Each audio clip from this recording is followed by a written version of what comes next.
Desde L'Oréal, empresa presente en más de 150 países, tenemos hoy el honor de recibir a Malcon Staves.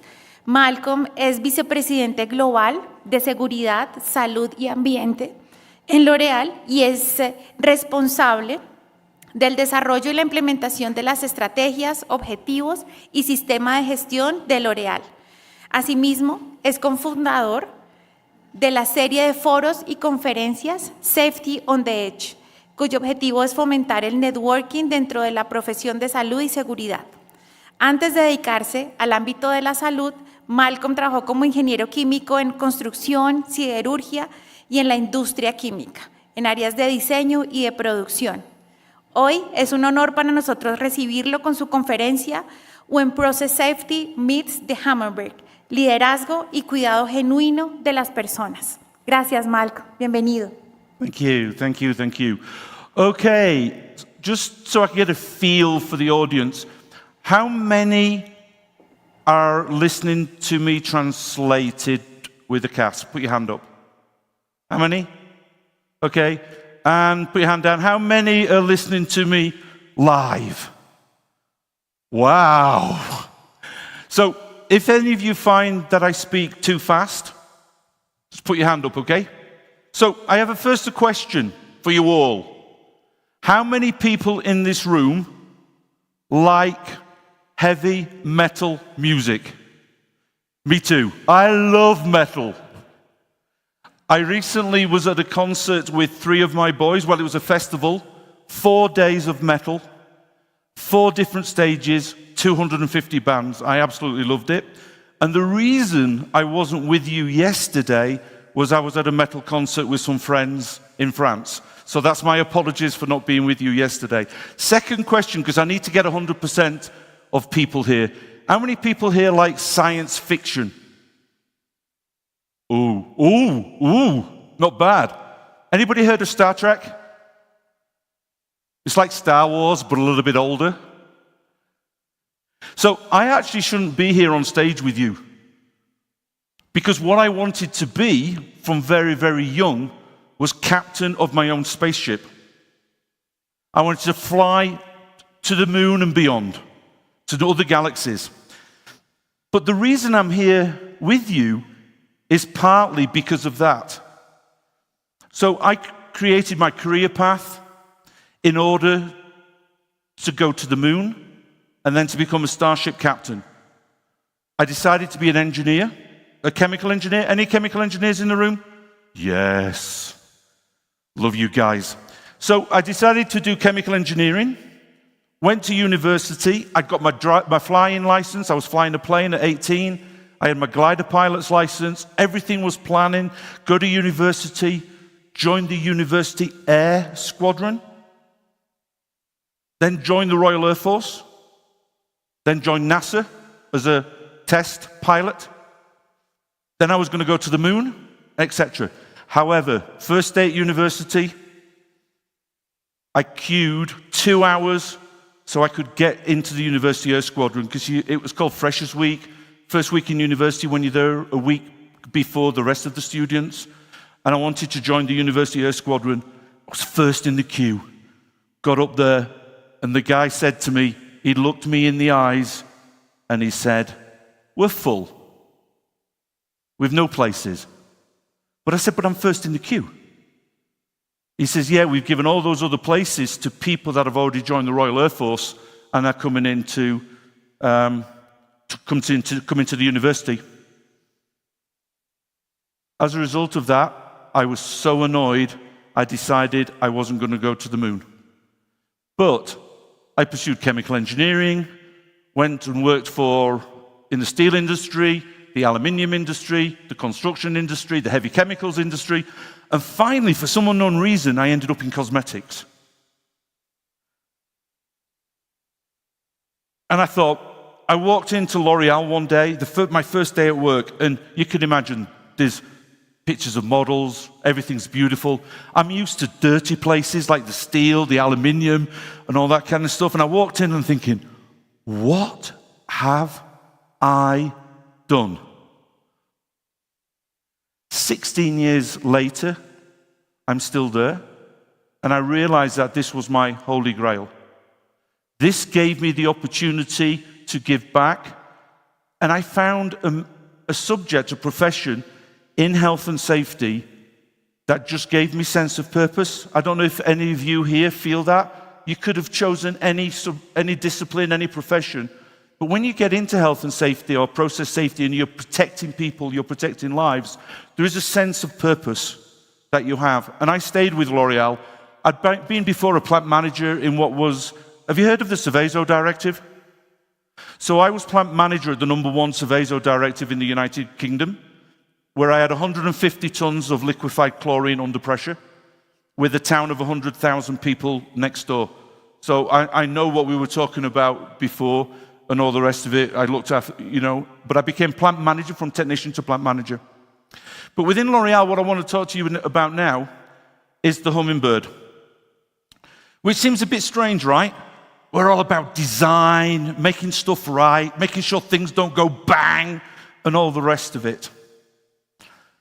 Now, what I want to tell you about, the hummingbird, I first came across the story by a lady. Has anybody seen the video, The Dirt Movie? By a lady called Wangerang or something like that, Mathieu. And she talked about it from an environmental point of view. But it comes from somewhere in South America as a fable, as a children's story. And it's been adapted and changed over the time.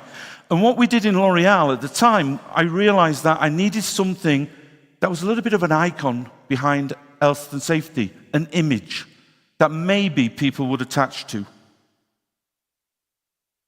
So we used the video to communicate to people. But the idea being is, at the end of the day, that it was all about the small things. We wanted to transform L'Oreal from being technical, design, specifications, to an organization that connected with people. And then in 2014, I came here. I don't know if you know, but L'Oreal owns a company in Colombia, a cosmetics, I think it's a brand called Vogue. Yeah? So we bought them in about 2013. And in 2014, we had a lot of safety EHS problems with the acquisition. So I came over. And for the first time in my life, I saw a hummingbird, a live hummingbird. They don't live in Europe. And it was beating its little wings, conserving its energy, being very precise as the way it put its beak into the flower. I was just fascinated by them. But what it did was, it taught me a little bit about this thing about the hummingbird. There's something around it, something that maybe I could use within L'Oreal. But what I didn't realize was that it would become a way of life for me. Now, has everybody seen hummingbirds? Anybody like hummingbirds? I'm looking for, excuse me, do you not like hummingbirds? Can you ask the person next to you? Do you like hummingbirds? Put your hand up. Yep. More? Okay, good. Right. So we all like hummingbirds. So now I've got 100% of us on the same thing. So the hummingbird's become a way of life within L'Oreal. You can visit any one of our factories worldwide, any one of our distribution centers, the majority of our research sites and the majority of our admin sites, and you will see the hummingbird as the mascot, the icon, the metaphor, the symbol behind everything to do with environmental health and safety. Do you know the story?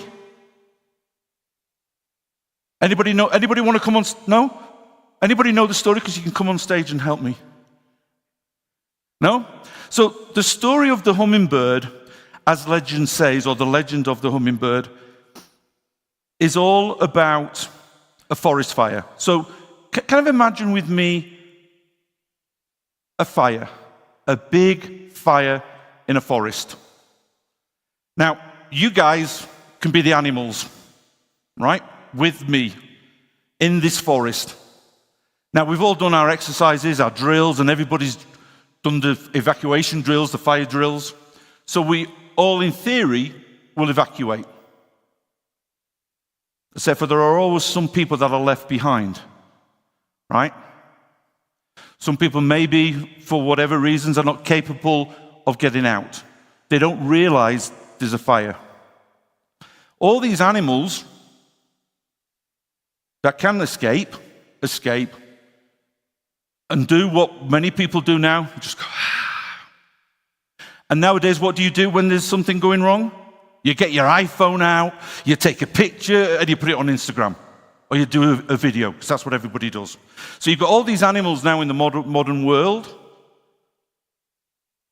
with their iPhones, if you can imagine that.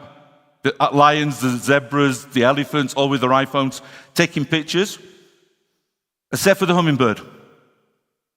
The hummingbird goes all the way over to a local river, picks up a drop of water, and what does he do with it? He goes back and puts it on the fire. And then he goes backwards and forwards, backwards and forwards. Then eventually, we'll take an elephant. Anybody like elephants here? Okay, one person, 2, 3, we'll have an elephant in this one then. The elephant turns around to the hummingbird and says, what are you doing? You are insignificant. You are making no difference. Why are you bothering to waste all that energy picking up a piece of water, putting it in on the fire? The hummingbird doesn't stop. The hummingbird doesn't stop, it keeps going. Then it looks back and says, I'm doing the best that I can. At least I'm trying to make a difference. I'm not standing around while the fire destroys our homes, while the fire actually is going to be killing the animals that can't get out, our friends, our neighbors. And it continues. And then, bit by bit, all the other animals start to go to the river, one by one, pick up some water, and put it on the fire. And I'd like to think the story finishes whereby all the animals work together and they put out the fire, right?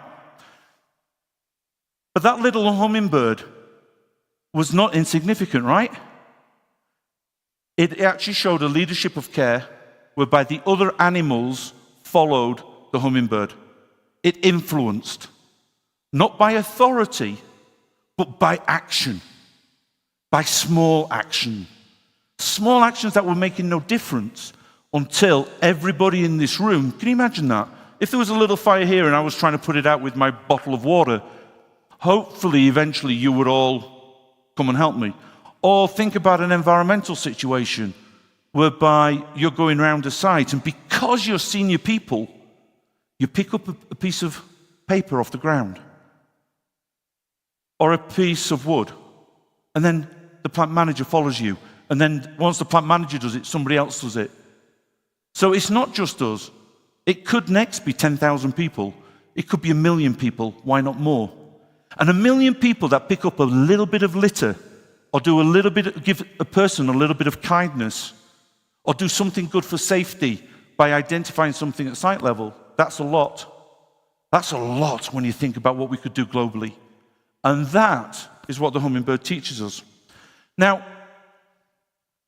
what we're going to talk about now is that small behaviors have an impact on big systems, right? We've heard some great presentations this morning that I've completely related to on AI, on what I call blevs or blevies. We've also talked about other interesting stuff on maintenance, not being done correctly, the follow-ups, whatever. But you know, it's not the design. It's not the process safety. It's not what you do on a daily basis that will determine the kind of things that you've heard this morning.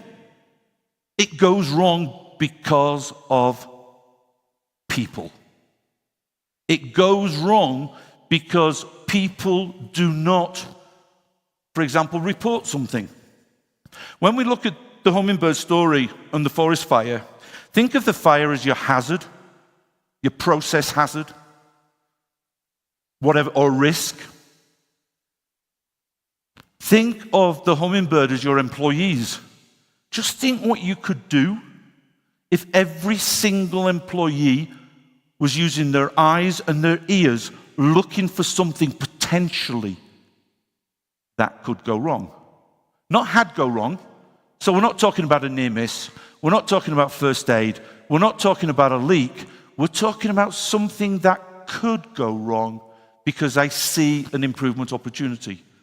Everybody on your sites or wherever you work as consultants, they know their processes better than you guys, than the management who typically sit in their offices.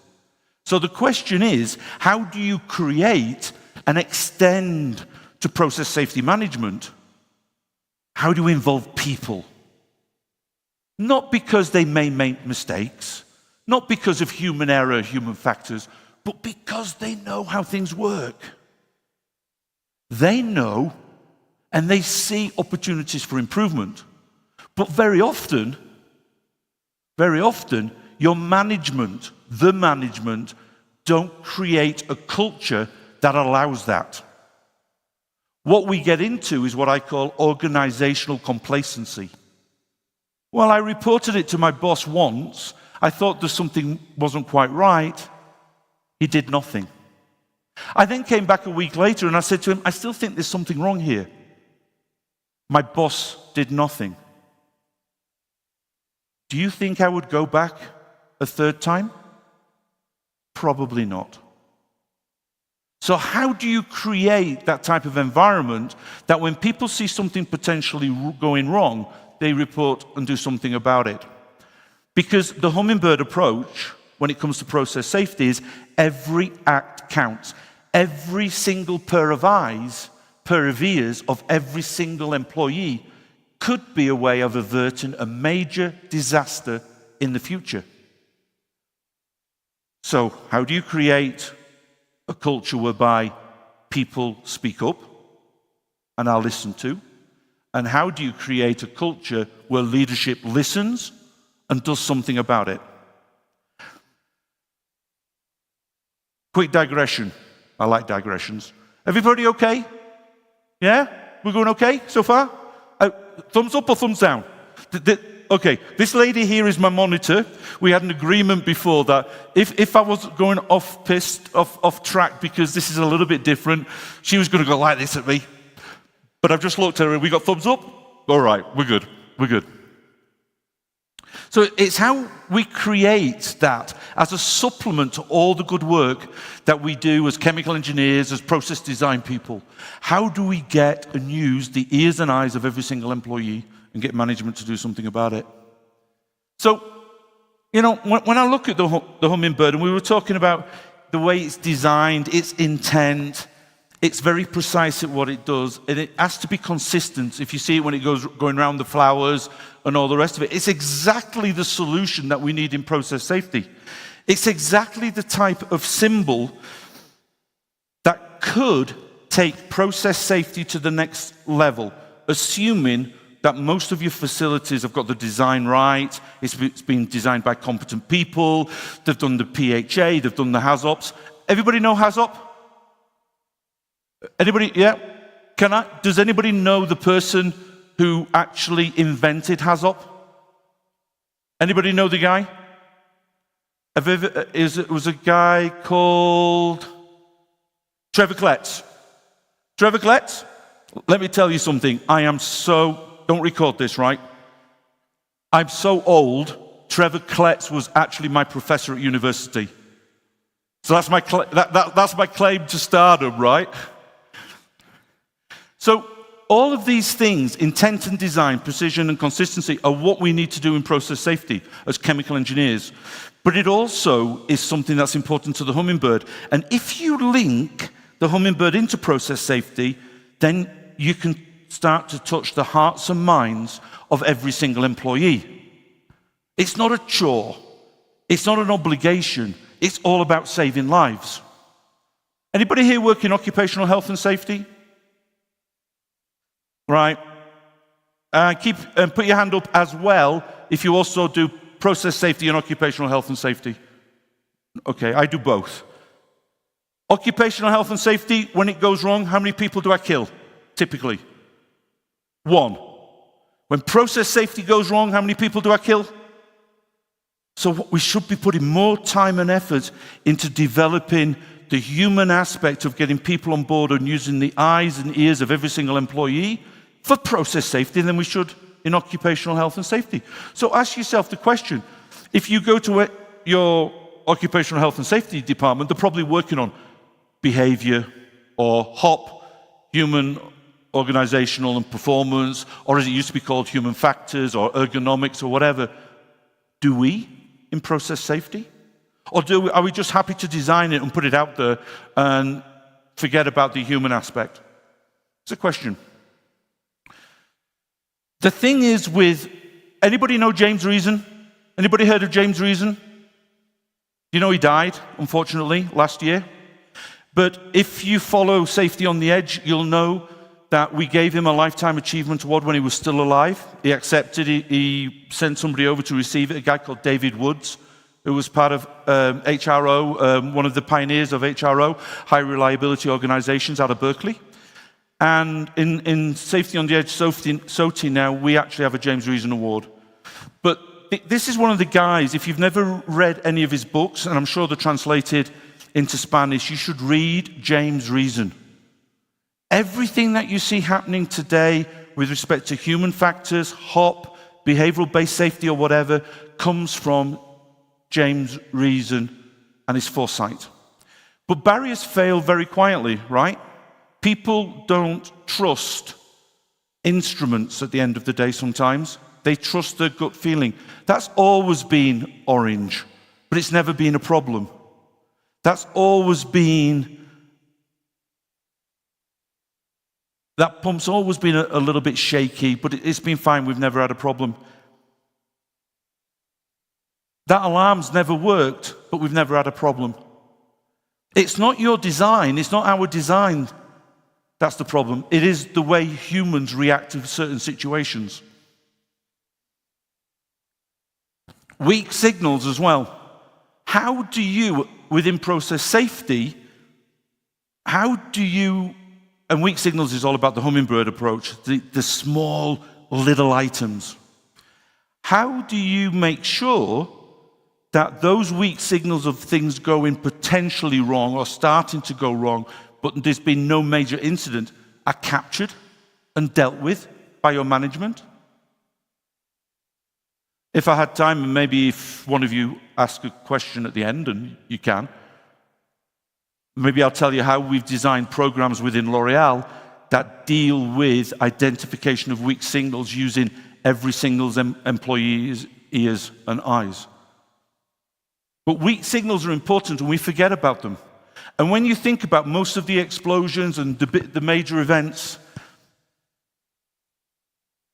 that we've had, that you know of, and I'm not going to repeat, there were weak signals there before things went wrong. Every single time.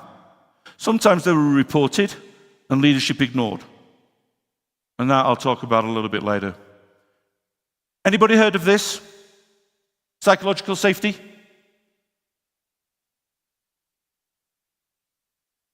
Now, what psychological safety is all about, and I don't know if you know this, it's been made very popular by a lady called Amy Edmondson, right? Psychological safety as such has been around since the 1940s and 1950s. It's never been the right time for it, although today is. And it's all about feeling safe and secure to be able to report something or to add your voice to a meeting. To be able to go to your boss and say, I'm not too sure about this. And your boss will listen. Right? That's what psychological safety is about. It's been changed a little bit, but the original intent was that, and it was all about team performance. How do you get the best out of your teams?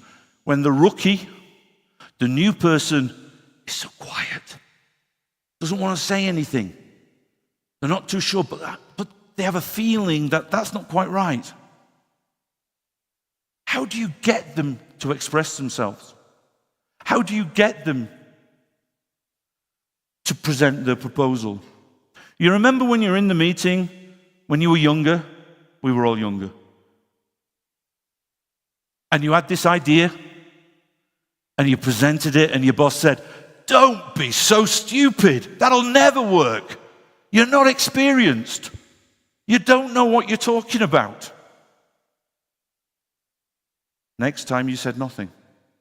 Psychological safety, if you can embed it in the realms of process safety, is very, very important with respect to getting people to feel comfortable that they can identify opportunities for improvement, things that can go wrong. It's worth working on as a subject. It doesn't happen when the boss says, everybody, psychological safety, you can say whatever you want as of tomorrow. It doesn't work. You have to change the culture. There has to be a strategy that changes, that evolves your culture to the level where you want it to go to.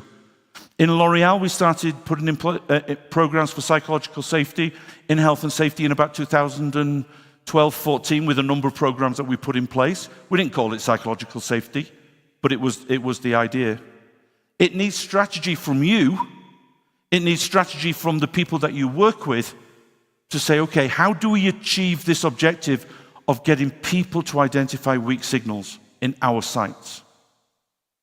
And it's not just because you tell them today to report weak signals that they will. It takes strategy, it takes time, it takes perseverance, it takes resilience. So let's talk about leadership. Have you noticed I press this without knowing I'm pressing it occasionally? So you get a peek at the next slide and I don't realize. So I want to introduce something. Leadership as a discipline. I have a question. Who are the leaders in your organization? Anybody want to help me? Or shall I choose? Excuse me? Cuckoo, could you choose somebody in the audience who you don't like to answer my question? Choose somebody, say something like far row. Are you listening? You got me? Say far row, row 5, person number 3. Brilliant answer. Right, so he's chosen over here, row 5, and this is the person who's going to answer it. So everybody over here said, oh no, it's 1, 2, 3, 4, 5. Third person, 1. Oh, we'll pick. Oh, does my friend on number? Who wants to do it? Okay, this one said I'm confused. Come on. Do you want to stand up? Do you mind? Please. So the question to you. Sorry, can you? What's your name? Did you hear that? Okay, Felix.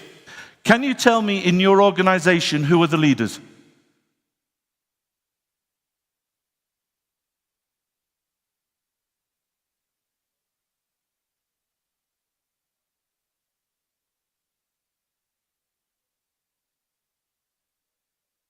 Owner of the business, the members of the board. Thank you. Round of applause. So, let me put another proposition. The hummingbird is not the CEO. He's not a member of the board. We can all be leaders. There are people in my team that don't even have manager grade that are captain of the local football team, hockey team. They are pillars in society. Do you know people like that? So how do you tap into the leadership potential of every single employee on the site? The people, if I can, the people that we sometimes think of leaders are managers. They have their position because somebody promoted them. Leaders are people that you follow without them having authority. And it's finding those people on your sites. And they will influence, like the hummingbird, the other people around them. It takes effort, and a real leader, management-style leader, will look for those hummingbirds. So, how do we do that from a leadership point of view? Within L'Oreal, and we'll talk about it a little bit later after the next slide, and this was done by AI, just to let you know, if you didn't guess already. But I told it what to put in. This idea of leadership, your leaders, your senior managers need to be present. It's obvious, we know it, we need to be on the shop floor. We need to be talking to people. And that's where the curiosity is. We need to ask those questions. How are you feeling today, right? Or what could go wrong with this process that could result in us having a major catastrophe or a leak? What could go wrong that could result in you losing your fingers today? Even worse, how could you die today because you worked for L'Oreal or for this company? They are the really important questions, right? Be curious to try and get people to talk. And it needs managers to do what? Go out, look at somebody in the eye, and say, for example, what could go wrong today? Open-ended question. How could you be injured today? Open-ended question. Not, you're bad, you're not wearing your gloves, put your gloves on. That's not management or leadership. That's being a dictator. And by me asking you a question, how you could be injured, makes you think. And then when you come up with an idea, maybe we'll do that together. Maybe we'll find a solution together, and we'll do it together. Now you have managers working with the team member. It creates trust. It creates confidence. It creates confidence that that person may come to you and say, I think there's something wrong here. I'm not too sure about that pressure relief valve. I'm not too sure whether that gauge is right. Just to let you know, we haven't checked our pressure relief valves for the last 3 years. Anybody remember the explosion of Givaudan in Louisville a few months back? Lack of maintenance of pressure relief valves.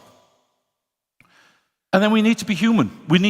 These are one of the biggest problems for our managers or leaders, our CEOs and all the rest of it. I don't know about here, but most people I'm going to be controversial. Most managers that work in process industries, on manufacturing plants, tend to be male. Would you agree? So we have testosterone. We have a capacity, typically males have lower empathy levels on an average than females. And men are never wrong, correct? Or it depends which side of the fence you're on now. We created two fences. However, to be human, we've all got to learn from each other. And we have to be more empathy. Coming around and just saying to somebody, how are you feeling today? I'm not too sure whether you're on form. How's things at home? And then when you say, well, actually, I was up all night, I'd gone to hospital, my children were ill, do I then want to put you on a 5-ton forklift truck? Or do I then want to put you in a very, very important critical position in say, a control tower? Or is it better for me as a manager to turn around and say, okay, let's do something else today? We need to be more present as leaders, as managers. We need to be more curious by asking open-ended questions. And we also need to be more human. We can do it. Sometimes we don't, because the biggest thing I see with my managers in L'Oreal is lack of time. Nobody has time. You're not wearing your gloves, put your gloves on, move on. We talk about visible felt leadership in L'Oreal. It's very, very key. Think of it. My leadership is visible, easy. I've signed a policy. I walk around once a month. I've signed the standards. I've signed off on the design. I've given you my capital. But how do you and how do the people on the shop floor, on the coalface, where most of the people that get injured or will be impacted when process safety goes wrong, how do they feel your leadership? And it's a little bit like what we've spoken about before. The question is for you is how do you make it happen? You don't just tell a manager, tomorrow I want you to be a visible felt leader. Okay? Just go do it. And I'll judge you at the end of the year without any smart objectives, but I'll see how it goes. It needs, you can strategize it. You can create a plan over 3 to 5 years, because trust me, most of the managers that you have today, if they don't get it now, you will probably not change them at all, unless they have something serious that happens to them. An accident, a fire, an explosion on a plant. That is when they change. So they are the forgotten people. They are the people not to work on. The people to work on are on the future leaders.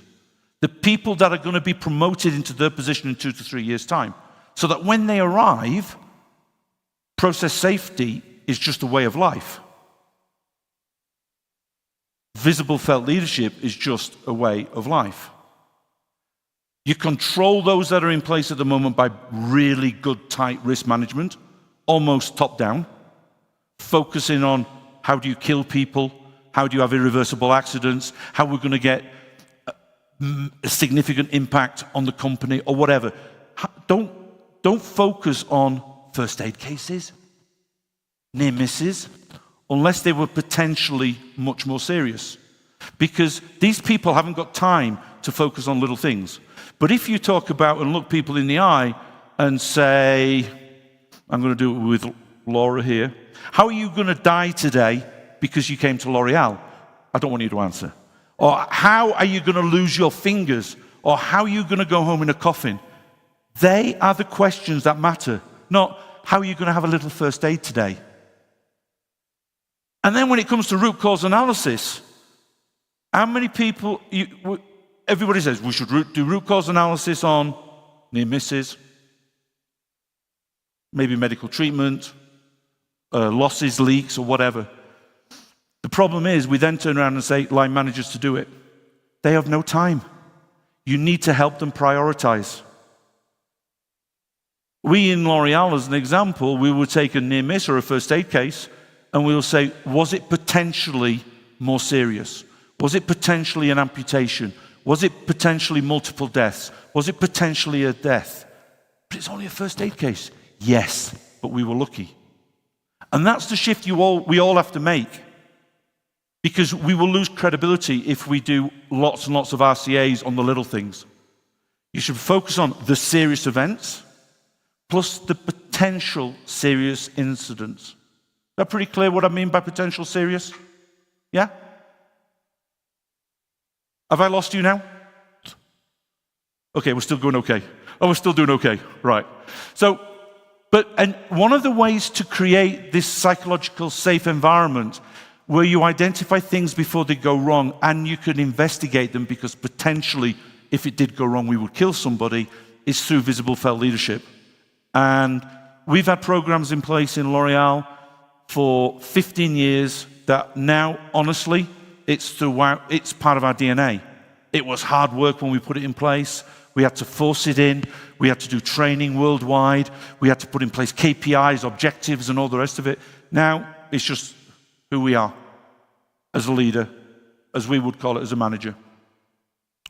So all this matters. All this matters. And now I'm going to talk with my chemical engineering heart. Because major accidents are built from small failures, typically. There are always exceptions, and you can give me exceptions. At Safety on the Edge, we had a guy from NASA that gave us all about the the story behind the way managers never listened to the technicians, the little technicians that said, we've got a problem with this O-ring. We cannot launch Challenger. We cannot launch. But on the other hand, the business, NASA, the business, had the pressure to launch. We had the teacher on there as well. It was global coverage. We needed to launch. We needed to launch. Nobody listened to the hummingbird in NASA. And leadership decisions today can have an impact in the future. A decision today may look like the right decision, but it might not be the right decision in 3 or 4 years' time. So we constantly need to be in a position whereby we are reviewing systems, processes, etc., decisions made. Are they relevant today just as much as they were relevant 10 years ago? Employees see but don't report, psychological safety. Just think how powerful it would be if you worked on a site with 200 people and they were all actively, as they were going around their daily work, looking for things about to go wrong, looking for improvement opportunities. And they gave that to the manager, and the manager took it on board as part of his responsibility. Then they report, especially when the managers then close the items that have been raised. It doesn't mean, sometimes the answer is no, we're not going to do it. We're not going to spend that $5 million to replace the roof for that small leak. The other thing that's important, and this comes out of HOP as well, if anybody here knows HOP, which I quite like, is how do you make the invisible visible? The weak signals. How do you talk about psychological safety? How do you create that and link that to process safety so that we get less and less major accidents? So, you see a single hummingbird here? Believing that small behaviors prevent big accidents, and I am convinced it's the case. The question is, as process safety specialists, as chemical engineers, as occupational health and safety people, how are you going to create that environment in your work? What is your strategy? What is your action plan for the next 5, 10, 15 years? I've been working on this in L'Oreal for 15 years, 16 years, and I'm still not there. You have to be resilient, relentless, and it's a continuous, never-ending journey. There's no finishing line, because as soon as you change a plant manager, what does he do? What do? They come in with their own culture, maybe a different organization. They maybe change a third, in L'Oreal they do, a third of the Malcon. You change a third of the Malcon, the management committee's people, plus the manager, you change the culture. My dad was a laborer, but my dad told me once, if it's important for my boss, it's important for me. My dad also told me that if I was going to have a break to go to the toilet, this is between us now, off record, if I was going to, that I should always do it in company time, because I would be paid. But that's another piece of advice that my dad gave me.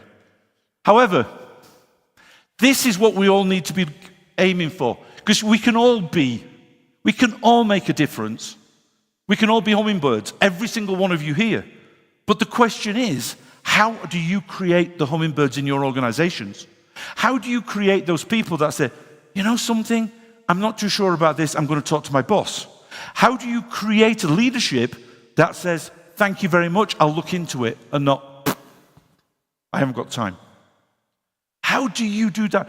As a process safety specialist, as a chemical engineer, your responsibility is enormous. But you can make a difference, because we're all hummingbirds. But remember this, you do not, oops, let me go backwards, see, I'm clicking. We don't need to stop the whole fire. We don't need to stop the whole fire. We just need each of us to carry our drop.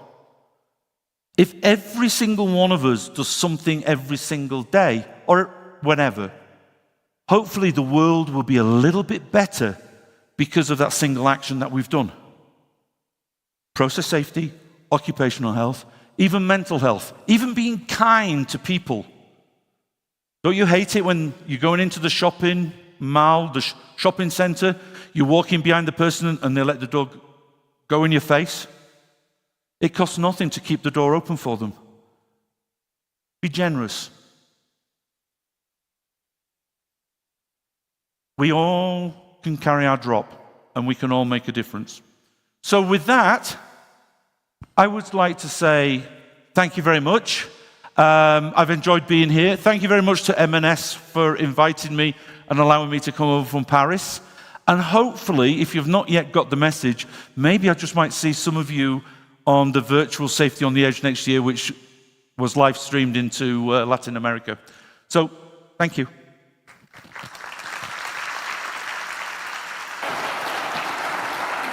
Thank you, Malcolm. Podemos recibir algunas preguntas a través del QR. Michael, I have a question, a couple of questions. There's no questions from the audience? Have you asked questions? Yes? Hopefully so. Go on. Okay. First question. Okay, the first one. Why do you think process safety and occupational health and safety often operate in isolation? Why? In separate ways. You know, I often ask myself the same question. And I think it's because we come from different educational streams. So, chemical engineers, primarily process safety engineers, we do that at university. And very often we go off, we join design departments, and we go to oil and gas companies or other chemical companies, and we work on process safety. Occupational health and safety, if you have a degree in that, it doesn't touch process safety at all, right? So they don't understand your world in the slightest. So they would never come over to you. Unless you have somebody who's a little bit different like myself, that chemical engineering degree, after I was a plant manager, I fell into environment. And then they just said to me, do you want to do health and safety as well? When I fell into health and safety, I just loved it. But I saw the connection, right? And I connect the two. I have process safety and occupational health and safety within L'Oreal, and we just call it health and safety. But I think if I asked, like the question I did earlier, how many people are occupational health and safety here? How many people process safety? There was a mix, right? This is the type of conference that we need. This is the way we break silos. Because when we go back to work, the occupational health and safety people, the process safety will work. Very often they're in separate departments as well. I think if you went more and said, when you were doing process safety design, you went to the occupational health and safety people and said, okay, can we talk about human factors, human organizational performance? Can we maybe talk about how we can create this thing about psychological safety, etc.? Can we work together? So I think breaking the silos also comes to us as hummingbirds. We have to take the first step. Thank you, Malcolm. Do you want me to say more? I have more questions. Oh, okay. Okay, what do you think is the best way to engage employees in reporting incidents, both before and after they occur? I'm going to be biased. I'm going to tell you what we have in L'Oreal. I'm convinced it works, and it's worked for 15 years. And as time goes on, it becomes a way of life, a little bit like the Visible Felt Leadership. So we have a program called Safety Improvement Opportunities. So it's not a negative word, it's improvement opportunities. And we try and use the eyes and the ears of people to say, okay, there's an improvement opportunity here. I see we can do something, or there's a potential risk for an injury. They report it to the boss. Their direct line manager, should I say, their direct line manager is responsible now for reviewing that proposal, that opportunity. And he gives feedback to the employee, which could be, you know something, it's a really good idea. Let's talk about it and work on this together now. What can we do? Right? Or he might turn around and say, well, I've looked at it, I've spoke to the hierarchy, and honestly, we don't think we can do anything about it, but it's not the right moment for this reasons or for the other reasons. It's still being treated, and you're still giving the employee feedback. So within L'Oreal, these are called SIOs. I impose globally on every single site. Corporate can do this. Sometimes you have to be top-down, and you can be top-down with managers and sites. So I expect around about 500 SIOs per million hours worked as a KPI. Every single site worldwide. I then expect every manager to take on board that SIO with a closure rate of 90% plus for the year, which is the 90% plus is actually given to most managers in their objectives.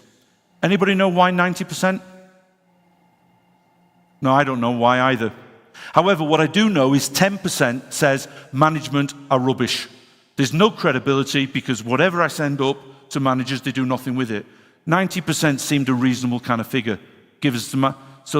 Every single manager worldwide has to close 90%.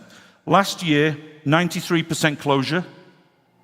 Remember, this program's been going on for 15 years, right? 93% closure of 53,000 SIOs throughout L'Oreal.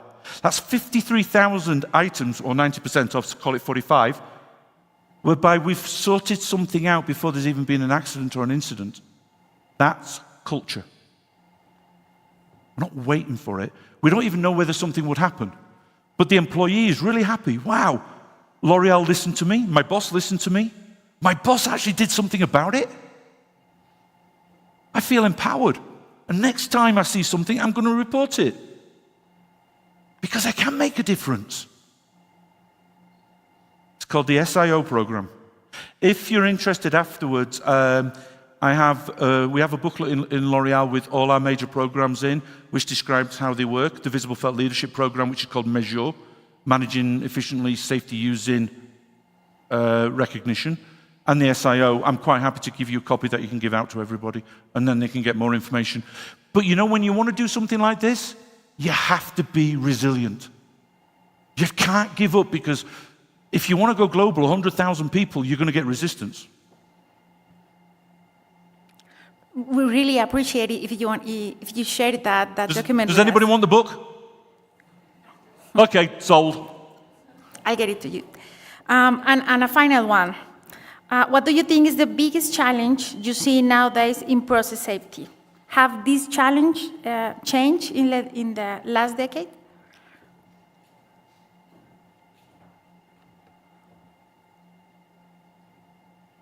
The biggest challenge in process safety is us. It's people. I'm assuming when you design stuff, the designs are pretty good, yeah?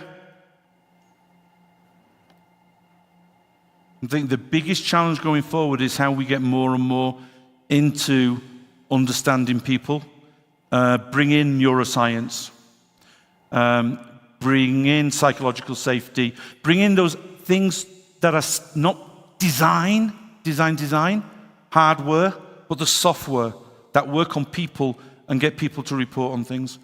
I think that's the challenge. And I think the fact that most of us, when I first started doing this, I struggled. Why did I struggle? I am wired in here as an engineer. I needed to think differently, and I had to invest in myself.